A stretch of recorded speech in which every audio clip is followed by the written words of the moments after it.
بسم اللہ الرحمن الرحیم۔ السلام علیکم۔ انشاءاللہ آج کی ویڈیو میں آپ کے سامنے 10ویں جماعت کی اردو کی نئی کتاب جو کہ Punjab curriculum and text book board نے حال ہی میں شائع کی ہے اور اس سال سے پنجاب کے اسکولوں میں پڑھائی جا رہی ہے، اس کتاب کے سبق 15 نظم خطاب بجوانان اسلام کی تشریح کے تمام اشعار کی تشریح، مفہوم، مشکل الفاظ کے معانی اور متعلقہ یعنی مماثل شعر کے ساتھ پیش کروں گا۔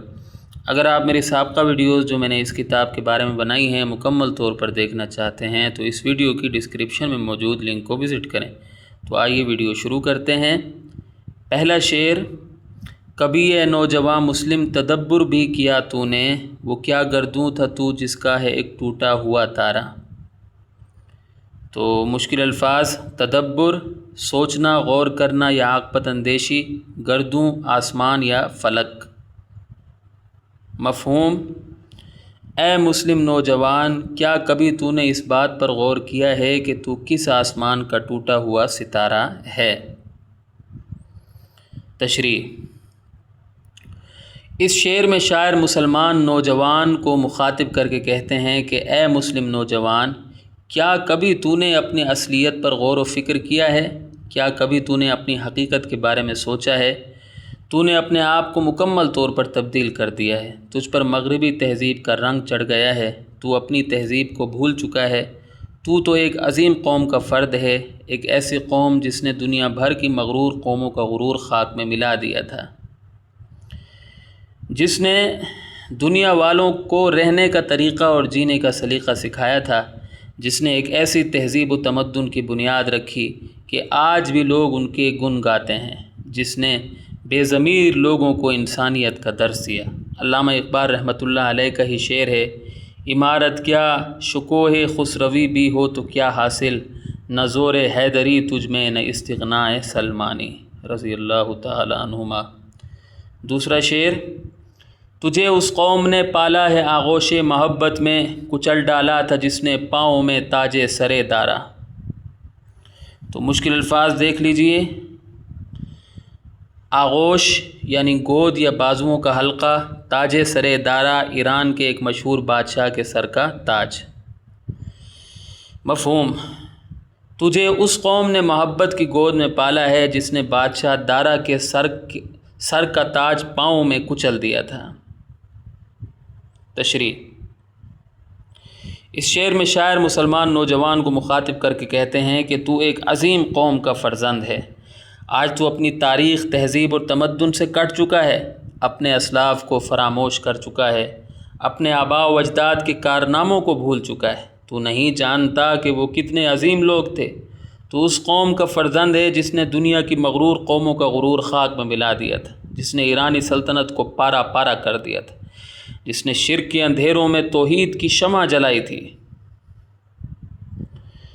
تجھے اس قوم نے پالا ہے جو جہاں جاتی فاتح بن کر واپس لوٹتی، کیا ایران، کیا روم، کیا مصر، کیا شام، کیا فلسطین، سب محمد عربی خاتم النبیین صلی اللہ علیہ وسلم کے غلاموں کے سامنے ڈھیر ہو گئے۔ علامہ اقبال رحمۃ اللہ علیہ کا ہی شعر ہے: کس نے ٹھنڈا کیا آتش کدے ایراں کو، کس نے پھر زندہ کیا تذکرہ یزداں کو۔ تیسرا شعر: تمدن آفریں خلاق آئین جہاں داری، وہ صحرائے عرب یعنی شتربانوں کا گہوارہ۔ تمدن آفریں تہذیب، معاشرت اور مل جل کر رہنے کے اصول وضع کرنے والا، خلاق تخلیق کی غیر معمولی قدرت والا، آئین جہاں داری حکومت کرنے کے اصول و ضوابط، صحرائے عرب عرب کا ریگستان، شتربان اونٹ ہانکنے والا یا اونٹ چرانے والا، گہوارہ جھولا یا پنگھوڑا۔ مفہوم: اگرچہ عرب کا ریگستان اونٹوں کو چرانے والوں کا مسکن تھا، مگر وہیں معاشرت اور حکومت چلانے کے اصول بھی بنائے گئے تھے۔ تشریح: اس شعر میں شاعر مسلمان نوجوان کو مخاطب کر کے کہتے ہیں کہ گو عرب ایک جزیرہ نما تھا مگر بڑے کام کا خطہ تھا، یہیں سے اسلامی تہذیب کا آغاز ہوا، یہیں اسلامی تمدن کی بنیاد رکھی گئی، یہیں سے ایک ایسی جماعت تیار ہوئی جس نے دنیا والوں کو معاشرت کے اصول سکھائے، اس کے ساتھ ساتھ حکمرانی کے بہترین اصول بھی یہیں وضع کیے گئے، یہیں میثاق مدینہ کے نام سے دنیا کا پہلا تحریری آئین تیار کیا گیا۔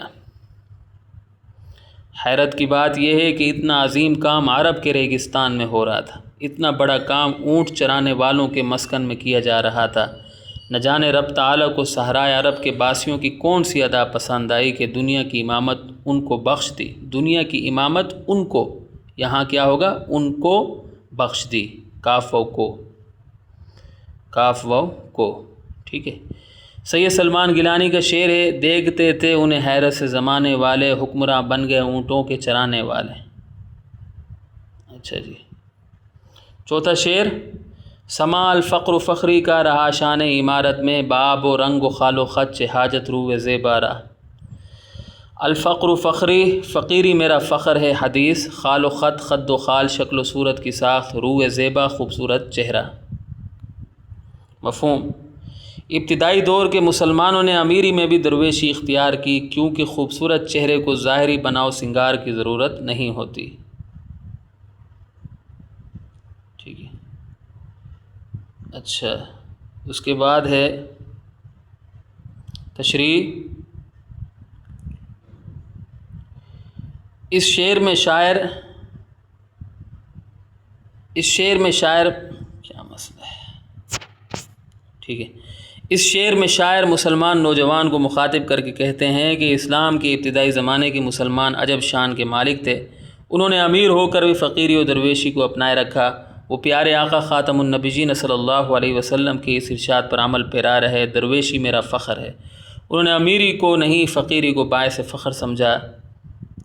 در حقیقت درویشی و فقیری کی کشش امیری اور مال و دولت سے زیادہ ہوتی ہے۔ فقیری حقیقی خوبصورتی ہے، امیری مصنوعی حسن ہے۔ خوبصورت چہرے کو بناؤ سنگار کی حاجت نہیں ہوتی۔ حقیقی فقیر کو دنیاوی مال و دولت کا لالچ نہیں ہوتا، وہ اپنی ذات کو مال و دولت سے آراستہ نہیں کرتا، اسے اپنی فقیری پر فخر ہوتا ہے۔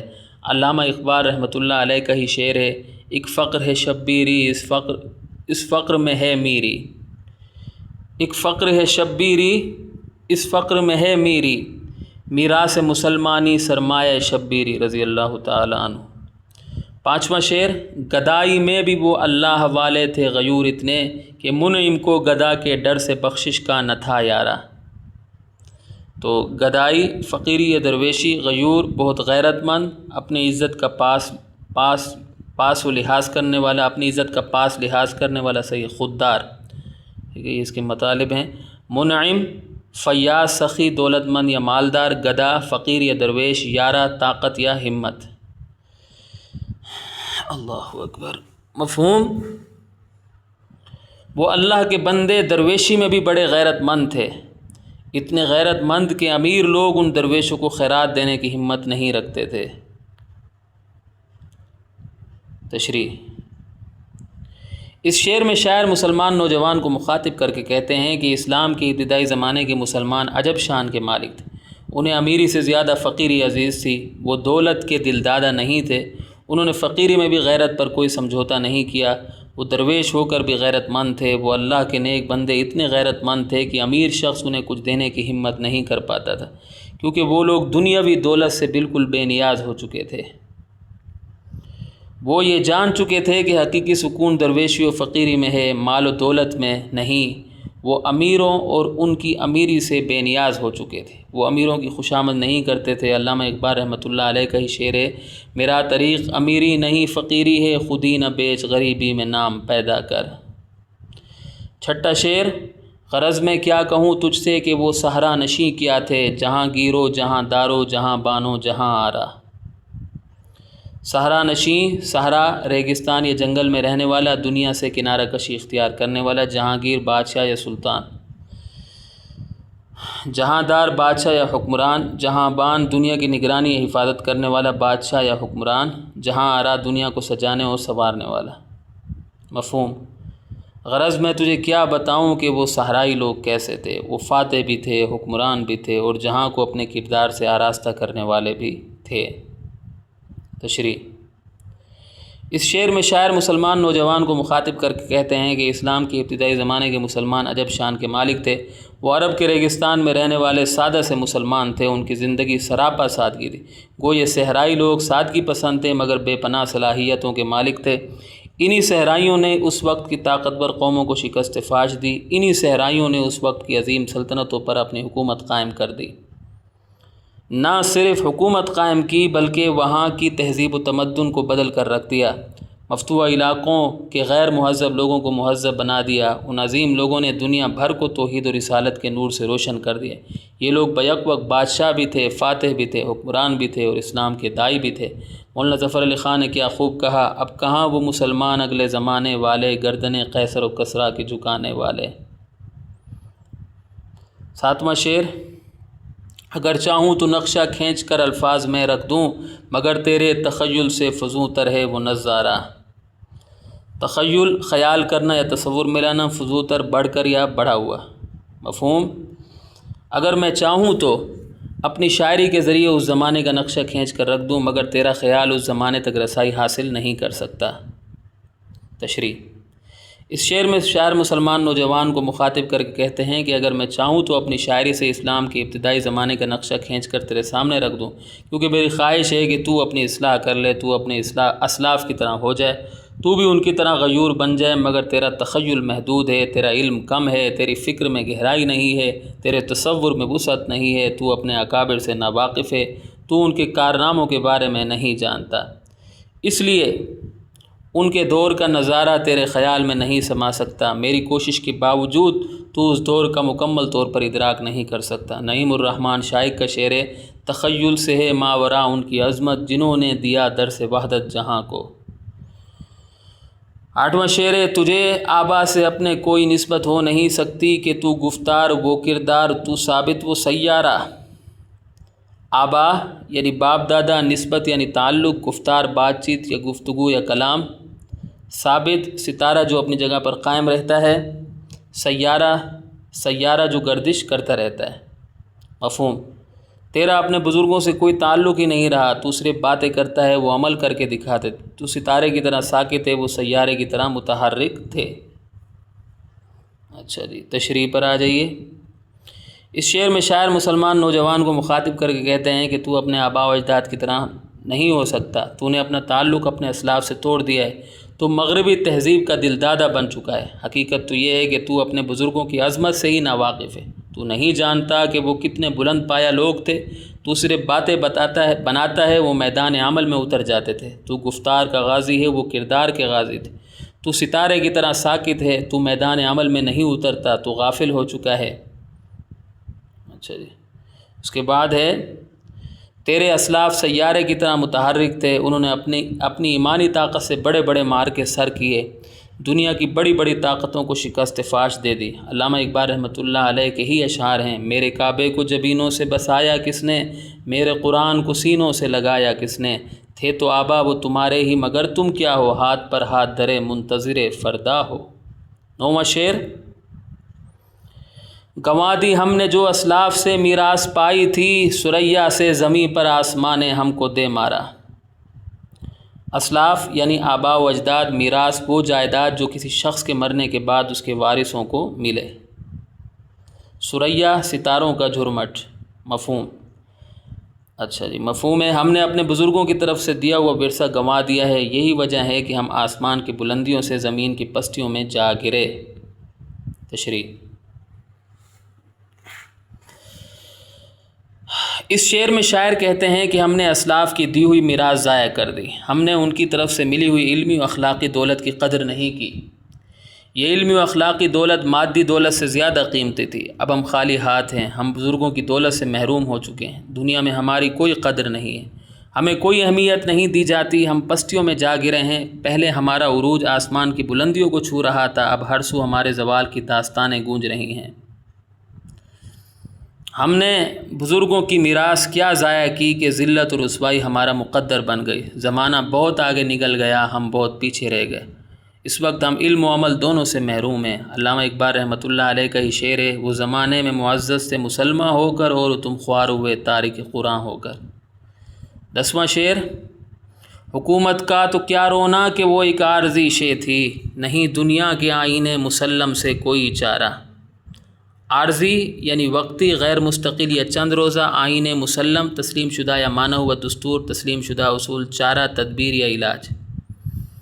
اچھا، حکومت کے لیے کیا رونا، وہ تو ایک عارضی چیز ہے، کبھی اس کے پاس ہے تو کبھی اس کے پاس، اس تسلیم شدہ قاعدے کو بدلنا محال ہے۔ تشریح: اس شعر میں شاعر کہتے ہیں کہ حکومت تو آنی جانی شے ہے، کبھی اس کے پاس ہے تو کبھی اس کے پاس ہے، ہر عروج کو زوال ہے، کل جو بادشاہ تھے آج وہ فقیر ہیں، کل جن کے روب اور دبدبے سے دنیا والے کامتے تھے آج کوئی ان کا حال بھی نہیں پوچھتا۔ یہ ایک تسلیم شدہ حقیقت ہے، اس کا انکار محال ہے۔ ایسا نہیں ہو سکتا کہ فقط ایک قوم ہی ہر وقت غالب رہے اور باقی قوم مغلوب رہیں۔ آج اگر اہل مغرب کی حکمرانی ہے تو ضروری نہیں کہ وہ ہمیشہ حاکم رہیں گے۔ ایک زمانہ آئے گا جب ان کا غرور خاک میں مل جائے گا۔ کسی زمانے میں مسلمان عروج پر تھے مگر اپنی غفلت کی وجہ سے ذلت و پستی کی گہرائیوں میں جا گرے۔ میر تقی میر کا شعر ہے: جس سر کو غرور آج ہے یہاں تاج بری کا، کل اس پہ یہیں شور ہے پھر نوحہ کری کا۔ 11واں شعر: مگر وہ علم کے موتی کتابیں اپنے آبا کی، جو دیکھیں ان کو یورپ میں تو دل ہوتا ہے سی پارہ۔ سی پارہ یعنی ٹکڑے ٹکڑے۔ مفہوم: علم کے موتیوں اور اسلاف کی کتابوں کو یورپ میں دیکھا تو دل ٹکڑے ٹکڑے ہو گیا۔ تشریح: اس شعر میں شاعر کہتے ہیں کہ مجھے اس بات کا دکھ نہیں ہے کہ آج ہم محکوم ہیں، البتہ اس بات کا غم ضرور ہے کہ اہل مغرب ہمارے اسلاف کی کتابوں سے فائدہ اٹھا رہے ہیں اور ہم خود علم سے کوسوں دور ہیں۔ یورپ میں جا بجا علم کے موتی بکھرے ہوئے نظر آتے ہیں مگر ہمارے ہاں جہالت کا راج ہے۔ جب میں نے یورپ میں اپنے اکابر کے علمی موتی اور نایاب کتابیں دیکھی تو میرا دل ٹکڑے ٹکڑے ہو گیا۔ ہم نے اپنے اسلاف کی علمی دولت کی قدر نہیں کی، نتیجتاً یورپ والے اسے لے اڑے۔ ہمارے دین کی ابتدا علم سے ہوئی تھی مگر آج ہم علم سے کوسوں دور ہیں۔ علامہ اقبال رحمۃ اللہ علیہ کا ہی شعر ہے: گنوا دی ہم نے جو اسلاف سے میراث پائی تھی، ثریا سے زمیں پر آسمان نے ہم کو دے مارا۔ 12واں شعر: غنی روزے سیاہ پیر کناں را تماشا کن، کہ نور دیداش روشن کند چشم زلیخا را۔ فارسی ہے: روزے سیاہ، سیاہ دن، بدقسمتی کے دن، پیر کنعان کا بزرگ حضرت یعقوب علیہ السلام، نور دیدہ آنکھوں کا نور یعنی حضرت یوسف علیہ السلام، چشم زلیخا یعنی زلیخا کی آنکھ۔ غنی حضرت یعقوب علیہ السلام کی سیاہ روزی پر نظر ڈال، ان کی آنکھوں کا نور یعنی حضرت یوسف علیہ السلام زلیخا کی آنکھوں کو روشن کر رہا ہے۔ تشریح: اس شعر میں شاعر فارسی کے مشہور شاعر غنی کشمیری کا شعر بطور تضمین استعمال کرتے ہوئے کہتے ہیں کہ کتنے افسوس کی بات ہے کہ سیدنا یوسف علیہ السلام سیدنا یعقوب علیہ السلام کی آنکھوں کا نور تھے مگر عزیز مصر کی بیوی زلیخا کو ان سے محبت ہو گئی، انہیں زلیخا کی آنکھوں کا نور بنا دیا گیا۔ یہ شعر تلمیح و تمثیل کی بہترین مثال ہے۔ اس شعر میں پیر کنعان سے مراد دور حاضر کے مسلمان ہیں، نور دیدہ سے مراد مسلمانوں کے علمی جواہرات ہیں، زلیخا سے مراد یورپ ہے۔ دراصل شاعر کہنا چاہتے ہیں کہ جب موجودہ دور کے مسلمان اپنی علمی دولت کو یورپ میں دیکھتے ہیں تو کچھ کر نہیں سکتے، بس دل ہی دل میں کڑتے رہتے ہیں۔ علامہ اقبال رحمۃ اللہ علیہ کا ہی شعر ہے: مگر وہ علم کے موتی کتابیں اپنے آبا کی، جو دیکھیں ان کو یورپ میں تو دل ہوتا ہے سی پارہ۔ ٹھیک ہے، تو یہاں اگر ہماری ویڈیو اختتام کو پہنچتی ہے، امید کرتا ہوں کہ آپ کو میری یہ کاوش پسند آئی ہوگی۔ اگلی ویڈیو تک کے لیے مجھے اجازت دیں۔